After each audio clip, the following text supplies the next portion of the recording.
नमस्कार दोस्तों, एक बार फिर आप सभी का स्वागत है स्पिरिचुअल सागा में। यूँ तो हम सभी बचपन से अपने पूर्वजों और माता पिता से महाभारत से संबंधित अनेकों कहानियाँ सुनकर बड़े हुए हैं, मगर आज भी ऐसी अनेकों कहानियाँ हैं महाभारत से जुड़ी जो अनसुनी हैं, जिसे शायद ही आपने सुना हो।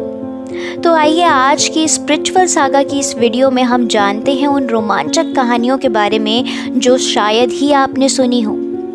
अगर स्पिरिचुअलिटी से आपको जुड़े रहना है तो स्पिरिचुअल सागा को जल्दी से लाइक शेयर सब्सक्राइब ज़रूर करें, क्योंकि इस तरीके की अनेकों कहानियाँ हम हर रोज़ आपके लिए लेकर आते हैं। तो आइए दोस्तों, जानते हैं उस पहली कहानी के बारे में जो शायद ही आपने कभी अपनी नानी, नाना या दादा दादी से सुनी हो।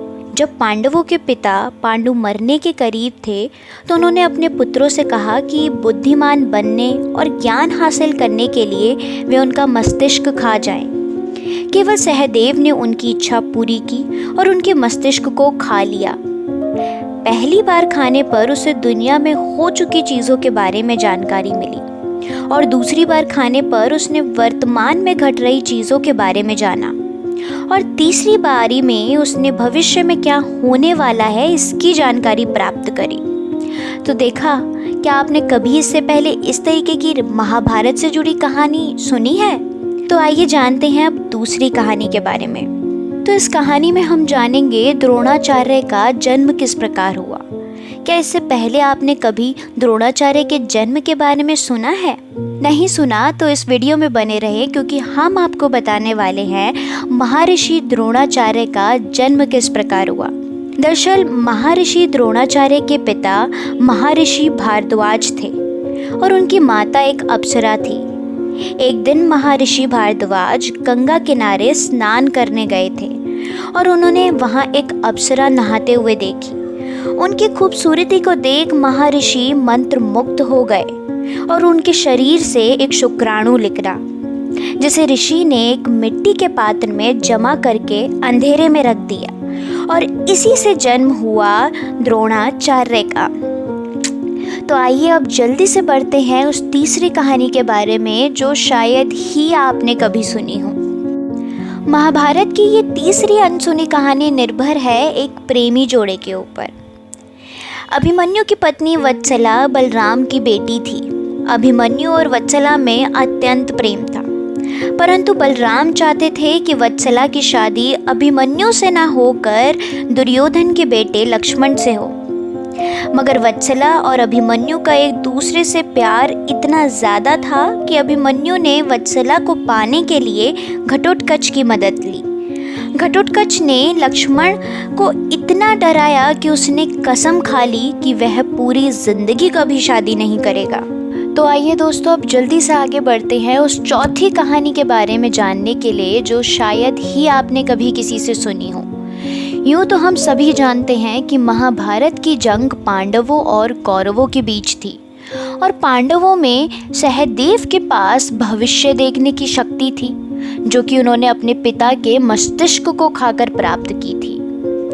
जब दुर्योधन को पता चला कि पांडवों और उन कौरवों में युद्ध होने वाला है तो उसने युद्ध शुरू होने से पहले सही मुहूर्त के बारे में जानना चाहा और इसी का पता करने के लिए वे पहुंचे सहदेव के पास। हालांकि सहदेव जानते थे कि दुर्योधन उनका सबसे बड़ा शत्रु है, फिर भी उन्होंने युद्ध शुरू करने से पहले दुर्योधन को युद्ध शुरू करने का सही मुहूर्त बताया। तो आइए दोस्तों, अब हम आपको बताते हैं उस पांचवी अनसुनी कहानी के बारे में जिसे सुनने के बाद शायद आप सभी की आंखें नम हो जाएं। ये कहानी है पुत्र और पिता के अटूट रिश्ते की। दोस्तों, अर्जुन के बेटे इरावान ने अपने पिता की जीत के लिए खुद की बलि दी थी। बलि देने से पहले उनकी अंतिम इच्छा थी कि वह किसी से शादी कर ले, मगर इस शादी के लिए कोई भी लड़की तैयार नहीं थी, क्योंकि शादी के तुरंत बाद उसके पति को मरना था। ऐसी परिस्थिति में भगवान श्री कृष्ण ने मोहिनी का रूप धारण किया और इरावान से न केवल शादी की बल्कि एक पत्नी की तरह उसे विदा करते हुए रोए भी। तो देखा दोस्तों, किस प्रकार से अटूट प्रेम था अर्जुन और उनके पुत्र इरावान के बीच। दोस्तों, वीडियो के अंत तक जरूर बने रहें, क्योंकि अब हम आपको आगे की अनसुनी कहानियों के बारे में बताने वाले हैं। तो आइए दोस्तों, इस अनसुनी छठी कहानी के बारे में आपको बताते हैं कि किस प्रकार दुर्योधन ने युद्ध के अंत में हार मान ही ली। जब दुर्योधन कुरुक्षेत्र के युद्ध क्षेत्र में आखिरी सांसें ले रहा था, उस समय उसने अपनी 3 उंगलियां उठा रखी थी। भगवान श्री कृष्ण उसके पास गए और समझ गए कि दुर्योधन कहना चाहता है कि अगर वह 3 गलतियां युद्ध में ना करता तो युद्ध जीत लेता। मगर कृष्ण ने दुर्योधन को कहा कि अगर तुम कुछ भी कर लेते तब भी हार जाते।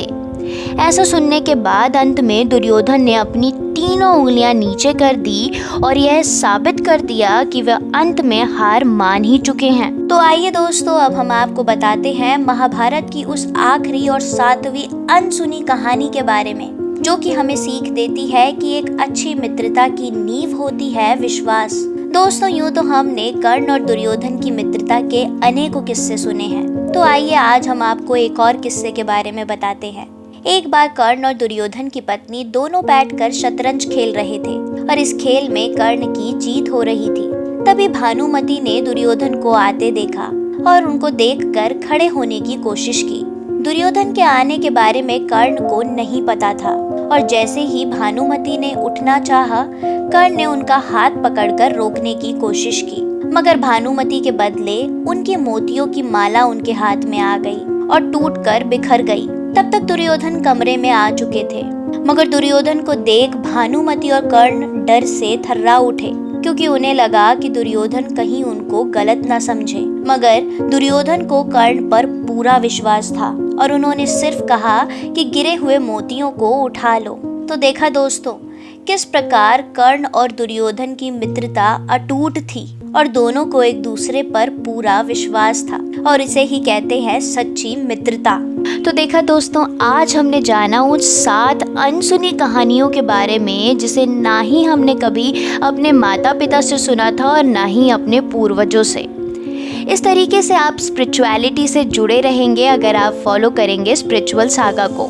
ऐसी और भी रोमांचक कहानियों को जानने के लिए आप जल्दी से स्पिरिचुअल सागा को लाइक, शेयर, सब्सक्राइब ज़रूर करें और बताएं कि यह कहानियाँ सुनकर आपको कैसा लगा।